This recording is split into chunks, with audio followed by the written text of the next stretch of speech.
depanku. Begini seseorang yang kan kalian sudah kenal. Mungkin juga tidak. Aku tidak tahu siapa namanya. Perawakannya pun sangat sederhana. Matanya hanya dua dan ia pun tidak membawa apa-apa. Dengan suara yang biasa. Dan bahkan ia tersenyum manis dan mengatakan,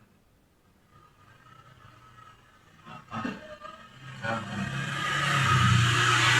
Tapi aku cemas. Aku merasakan bahaya dalam ketenangan yang hendak menjangkau leherku. Lalu aku merasa terpepet ke sudut dengan sopan. Dan kemudian dengan lemah lembut ia meminta aku untuk menyerah.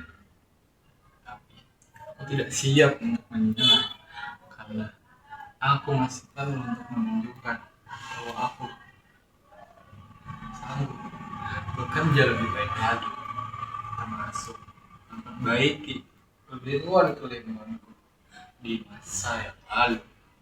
Sayangnya waktu tidak bisa menunggu. Kami itu bertemu dekat.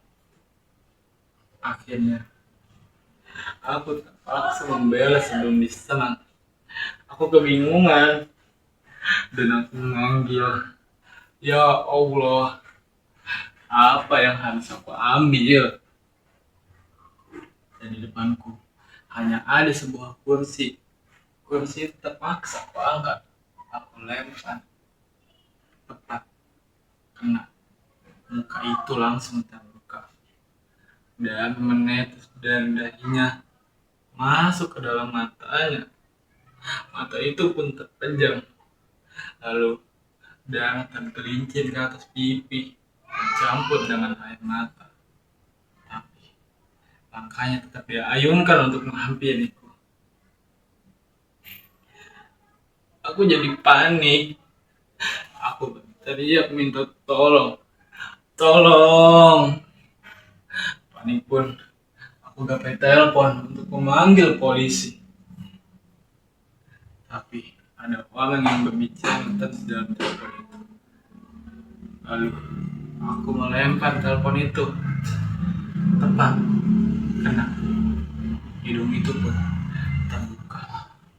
Aku pun tidak bisa melakukan apa-apa lagi. Hidung itu terbuka masuk ke dalam mulutnya. Lalu mulut itu bergerak dan meludah. Hak, cuh. Mulut itu meludahi dahak yang kental. Aku pun mundur. Aku mepet ke tembok dan orang itu pun sudah mulai mendesak. Aku pun terperingsut ke sudut dan aku mencoba memukul, menendang, dan bahkan menggigit. Aku kalah. Aku tidak bisa melihat apa-apa lagi. Akhirnya orang itu masuk ke dalam tubuhku, masuk ke dalam jantungku, masuk ke dalam perutku, masuk ke dalam kepalaku, dan mengalir ke semua tubuhku. Dan dia pun menusuk ke dalam sunat-bariku dan masuk ke dalam sukmaku dan mengalir ke dalam sukmaku. Aku pun menjerit, tidak. Lalu aku mencoba lagi untuk menonton, tapi apa daya, tak ada gunanya. Aku pun berteriak lagi untuk meminta tolong, tapi suaraku sudah habis. Aku tidak bisa melakukan apa-apa lagi. Orang itu sudah terlalu dekat. Tubuhnya menyentuh, baunya pun terasa. Dan aku menjerit, ah! Lalu tiba-tiba saja aku kenal betul siapa orang itu. Aku mengingat di masa mudaku dan telah aku yakin